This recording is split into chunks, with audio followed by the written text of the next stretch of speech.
Hi అండి. ఎలా ఉన్నారు? రీసెంట్‌గా టెక్సాస్‌లో ఒక వీడియో అయితే వైరల్ అవుతుంది గదా! This is Frisco, Texas, a once quiet farm town turned home to one of the largest and fastest growing Indian communities in America. Where are you from? India. From India? I'm from India. South India. I'm in H1B.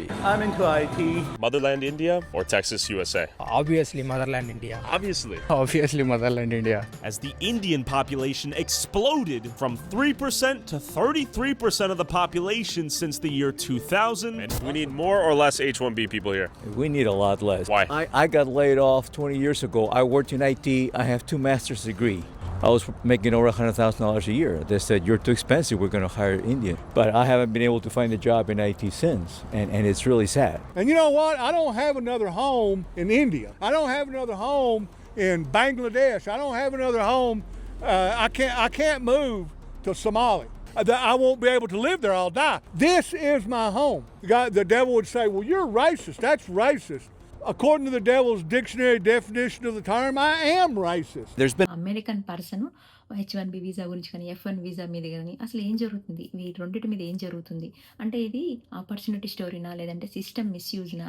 అసలు H1B మీద fraud జరుగుతుంది, F1 మీద వచ్చి fraud జరుగుతుంది అంటే ఒక video అయితే క్లియర్గా చూపించారు. ఆ వీడియోలో ఏంటి సాధారణంగా ఉంది, క్వశ్చన్ అండ్ ఆన్సర్స్ లాగే ఉంది. బట్ H1B మిస్యూజ్ చేస్తున్నారు, F1 మిస్యూజ్ చేస్తున్నారు అని చెప్పేసి చాలా వరకు ఏం జరుగుతుంది. ఈ వీడియో గురించి నేను మళ్ళీ క్లియర్గా మీకు చూపించి దాన్ని ఎక్స్ప్లెయిన్ చేయాలనుకోలేదు. కాకపోతే దాంట్లో ఒక అవేర్నెస్ అనేది నేను మీతో షేర్ చేసుకుందాం అనుకుంటున్నా. పాయింట్ ఏంటంటే, ఒకప్పుడు టెక్సాస్ ఫ్రిస్కో అనేది చిన్న గ్రామం అంట. ఇప్పుడేమో దాన్ని లిటిల్ ముంబై అని అంటున్నారు అనమాట. అలా ఎందుకు అంటున్నారు అనేసి మనం మాట్లాడదాము.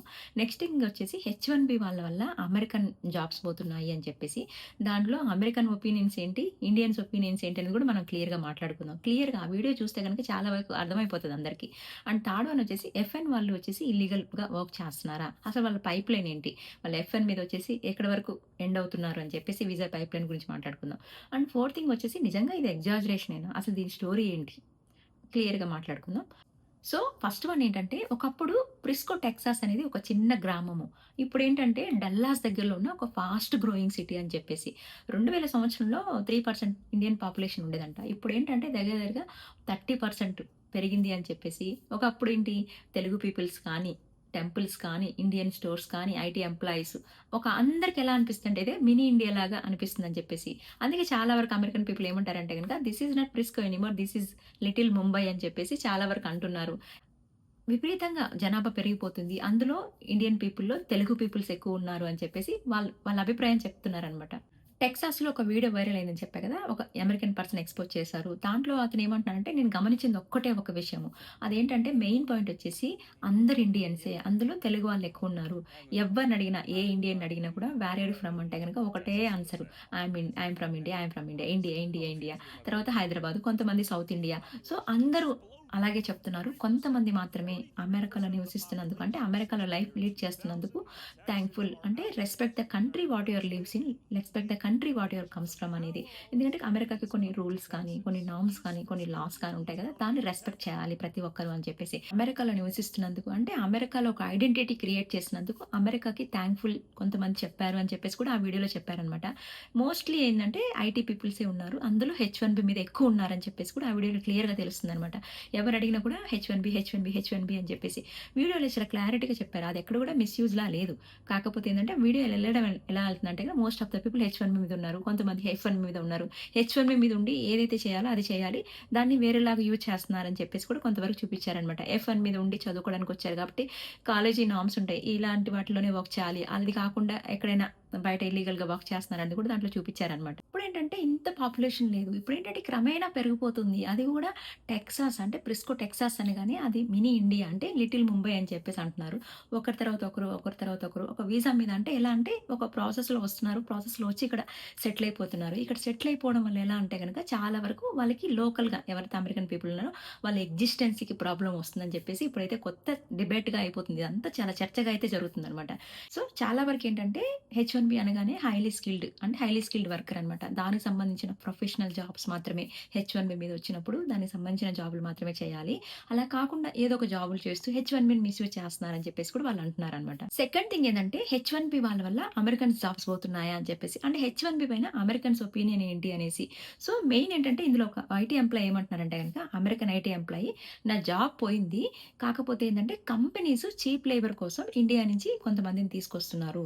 సో, ఫస్ట్ వాళ్ళ మెయిన్ పాయింట్ ఏంటంటే గనక ఏదైనా ఒక జాబ్ రిక్వైర్మెంట్ ఉన్నప్పుడు ఫస్ట్ ప్రియారిటైజ్ అంటే ఫస్ట్ అమెరికన్స్‌ని కన్సిడర్ చేయాలి. వాళ్ళు ఒకవేళ ఆ రిక్వైర్మెంట్‌కి సూట్ కాకపోతేనే త్రూ H1B ద్వారా ఇండియా నుంచి మనం తెచ్చుకోవాలి అని చెప్పేసి.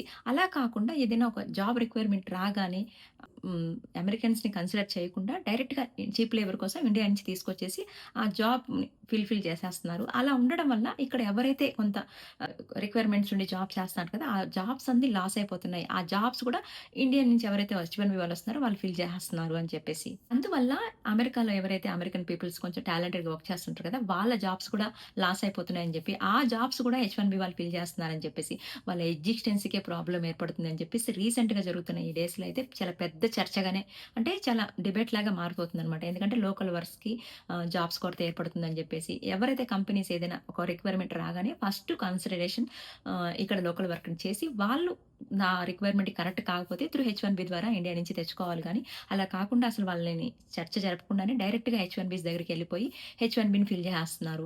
అలా చేయడం వల్ల ఎవరైతే చిన్నగా ఏదైనా జాబులు చేస్తా ఉంటారో ఆ జాబులు కూడా మేము చేయలేకపోతున్నాము. సో, మాకు జాబుల కొరత అయితే ఏర్పడుతుంది.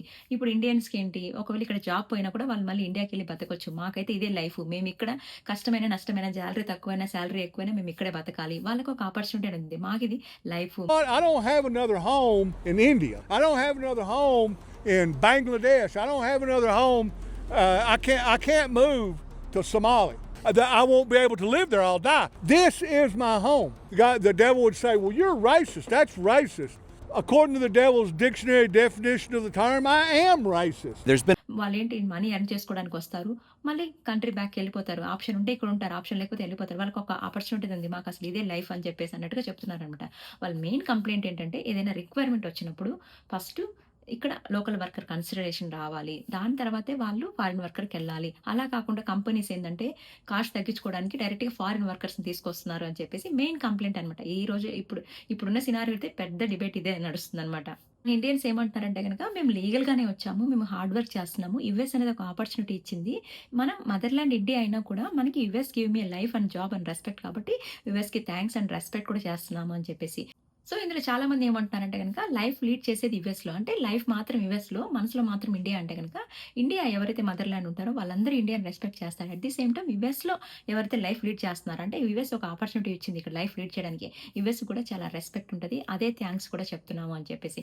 ఎవరో ఎక్కడో చేసిన చిన్న మిస్టేక్‌కి ఆల్ ఇండియన్స్‌ని అలా అనడం కూడా కొంచెం ఆ వే కరెక్ట్ కాదు అని చెప్పేసి ఎవరైతే ఇక్కడ లైఫ్ లీడ్ చేస్తున్నారో వాళ్ళందరూ కూడా యూఎస్‌ని రెస్పెక్ట్ చేస్తున్నారు. వాళ్ళ నార్మ్స్ కానీ, రూల్స్ కానీ అన్నీ ఫాలో చేస్తున్నారు. ఇక్కడ మెయిన్ కాంట్రోవర్షియల్ క్లెయిమ్స్ ఏంటంటే గనక ఎఫ్1 స్టూడెంట్స్ అంటే ఎఫ్1 వాళ్ళు వచ్చేసి చదువుకోవడానికే కదా! ఆఫ్ క్యాంపస్‌లో ఇల్లీగల్‌గా వర్క్ చేస్తున్నారని చెప్పేసి. H1B ఎంప్లాయీ అంటే ఆ ఎంప్లాయర్‌కి కానీ ఎవరైతే ఏ జాబ్ ఫోకస్ మీద వచ్చారో ఆ జాబే చేయాలి. సైడ్ జాబ్స్ చేస్తున్నారు అని చెప్పేసి. వీసా ప్రాసెస్‌లో కూడా ఫ్రాడ్ జరుగుతుంది అని చెప్పేసి. చాలా వరకు ఇక్కడ ఒక ఎక్స్ వీసా ఆఫీసర్ ఏం చెప్పారంటే గనక ఫేక్ డాక్యుమెంట్స్ అంటే కొన్ని స్టడీ డాక్యుమెంట్స్ కానీ, బ్యాంక్ స్టేట్మెంట్స్ కానీ ఫేక్‌గా యూజ్ చేస్తున్నారు. కాకపోతే మెయిన్ థింగ్ ఏందంటే అన్ని ఇండియన్స్‌కి ఇది అప్లై అవ్వదు. కొన్ని కేసెస్ మాత్రమే ఇలా జరుగుతున్నాయని చెప్పి క్లియర్‌గా మెన్షన్ చేశాడనమాట. అందరు ఇండియన్స్ ఇలా కాదు. కొన్ని కేసెస్ మాత్రమే ఇలా జరుగుతున్నాయని చెప్పేసి చెప్పారనమాట. ఇక్కడ ఇంకో మెయిన్ పాయింట్ ఏమంటున్నారంటే గనక చాలా వరకు కంపెనీ ఏదైనా రిక్వైర్మెంట్ ఉంటే గనక డైరెక్ట్‌గా కంపెనీ రిక్రూట్ చేసుకోదు. ఐటీ స్టాఫింగ్ ద్వారా రిక్రూట్ చేసుకుంటది. దీని ప్రాసెస్ ఎలా ఉంటదంటే గనక క్లయింట్ వచ్చేసి స్టాఫింగ్ కంపెనీ. స్టాఫింగ్ ఎవరంటే H1B ఎంప్లాయీ. దీనివల్ల ఏం జరుగుతుందంటే ఎంప్లాయీస్‌కి సాలరీ తక్కువ ఉంటది. కంపెనీస్‌కి కాస్ట్ తక్కువ ఉంటది. మిడిల్ కంపెనీస్ ఏవైతే ఉంటాయో అవి కూడా ప్రాఫిట్ పొందుతాయి. దానివల్ల ఏమవుతుందంటే ఏదైనా రిక్వైర్మెంట్ రాగానే డైరెక్ట్‌గా H1B కానీ అంటే చీప్ లేబర్‌కెళ్ళిపోతున్నారు. ఇక్కడ లోకల్ వాళ్ళు అసలు కన్సిడర్ చేస్తలేరు అని చెప్పేసి వాళ్ళు చెప్తున్నారనమాట. ఇదంతా చూసుకుంటే వాళ్ళ మెయిన్ పాయింట్ ఏంటే గనక ఇండియన్స్ ఆపర్చునిటీ తీసుకుంటున్నాయా? లేదంటే కంపెనీస్ కాస్ట్ తగ్గిస్తున్నాయా? గ్లోబల్ కాంపిటీషన్ పెరిగిందా? అమెరికన్స్‌కి టాలెంట్ ఉన్నా కూడా జాబ్ రావట్లేదు. సో ఇది అంత చిన్న విషయమే కాదు. సింపుల్ విషయం కాదు. ఇదేంటంటే company plus immigration plus business decisions అనమాట. సో చాలా వరకు ఏం జరుగుతుందంటే కనుక ఇండియన్స్ ఇక్కడ లీగల్‌గా వర్క్ చేస్తున్నారు. కానీ మిస్‌యూజ్ జరుగుతుంది. కంపెనీస్ కాస్ట్ తగ్గించుకుంటున్నాయి. అండ్ అమెరికన్స్‌కి జాబ్ రావట్లేదు లోకల్ వాళ్ళకి. సో అమెరికన్ ఫ్రస్ట్రేషన్స్ కూడా రియల్‌గానే ఉన్నాయి అని చెప్పేసి. ఫైనల్‌గా చూసుకుంటే ఇది ఇన్నోవేషన్ కాదు. గ్లోబల్ కాంపిటీషన్ అని చెప్పేసి. సో ఫైనల్‌గా వాళ్ళు ఇలా అంటున్నారనమాట. ఇప్పుడు ఎట్లా ఉందంటే ఇండియా ఆర్ యూఎస్ఏ అలా డిబేట్ అయితే అలా నడుస్తుందనమాట. ఫైనల్‌గా ట్రూత్ ఏంటంటే గనక చాలా వరకేంది అమెరికన్ వర్సెస్ ఇండియన్స్ అనే దానికంటే కూడా ఇది global competition, immigration system and company decisions మధ్య జరుగుతున్న ఒక పెద్ద చేంజ్ అయితే చెప్పొచ్చు. కాకపోతే చాలా మంది దీన్ని మిస్‌యూజ్ చేస్తున్నారనమాట. చాలా మంది ఇండియన్స్ హార్డ్ వర్క్ చేస్తున్నారు. ఎక్కడ కూడా డిస్‌రెస్పెక్ట్‌గా మాట్లాడతలేరు. రెస్పెక్ట్‌ఫుల్‌గానే ఉంటున్నారు. ఎందుకంటే ఒక కంట్రీకెళ్ళినప్పుడు బేసిక్ రూల్స్ అనేవి, బేసిక్ లాస్ అనేవి ఉంటాయి. అవి ఫాలో అవుతున్నారు. ఎక్కడ కూడా ఏది జరుగుతలేదు. కాకపోతే ఏంటంటే ఎమోషన్ మాత్రం ఇండియా, ఆపర్చునిటీ మాత్రం యూఎస్ఏ. ఒకరిని బ్లేమ్ చేయడం కంటే కూడా సిస్టమ్‌ని అర్థం చేసుకోవడం చాలా ముఖ్యం అని చెప్పేసి. మెయిన్‌గా చెప్పాలంటే గనక ఇదేంటంటే ఇన్నోవేషన్ కాదు, మైగ్రేషన్. ఇది ప్రాబ్లమ్ కాదు. గ్లోబల్ కాంపిటీషన్ అని చెప్పేసి. మనకేంటి ప్రతి ఒక్క కంట్రీ మీద ఎవరి కంట్రీ మీద వాళ్ళకి హోప్ ఉంటది. రెస్పెక్ట్ ఉంటది. అది తప్పు కాదు. అట్లా అని చెప్పి వేరే కంట్రీకి ఆపర్చునిటీ కోసం రావడం కూడా తప్పు కాదనమాట. కాకపోతే ప్రపంచం ఎలా ఉందంటే కూడా బోర్డర్‌లెస్ కాంపిటీషన్‌లో ఉందనమాట. ఎవరైనా వచ్చి ఏదైనా క్వెషన్ అడిగినప్పుడు అసలు అవతల వాళ్ళ పొజిషన్ ఏంటి? మనం అసలు ఎంతవరకు ఆన్సర్ చేయాలి? వాళ్ళు ఏ స్టేటస్‌లో అడుగుతున్నారు? మనం ఎంతవరకు ఆన్సర్ ఇవ్వాలి అనేది. ఎందుకంటే ఎవరు పడితే వాళ్ళు వచ్చి అడిగినప్పుడు మనం ఆన్సర్ జెన్యూన్‌గానే ఇస్తాం. బట్ అది వెళ్ళే విధం వేరే ఉంటుంది కాబట్టి మొన్న వైరల్ అయిన వీడియోనే ఎగ్జాంపుల్ తీసుకుందాము. Student right now. And you work in IT? Yeah, Okay, so my question is, are you F1 visa holder? So as an F1 visa, how many hours can you work per week? 40 hours. And is it legal to work full time on an F1 visa? Yes. That's not.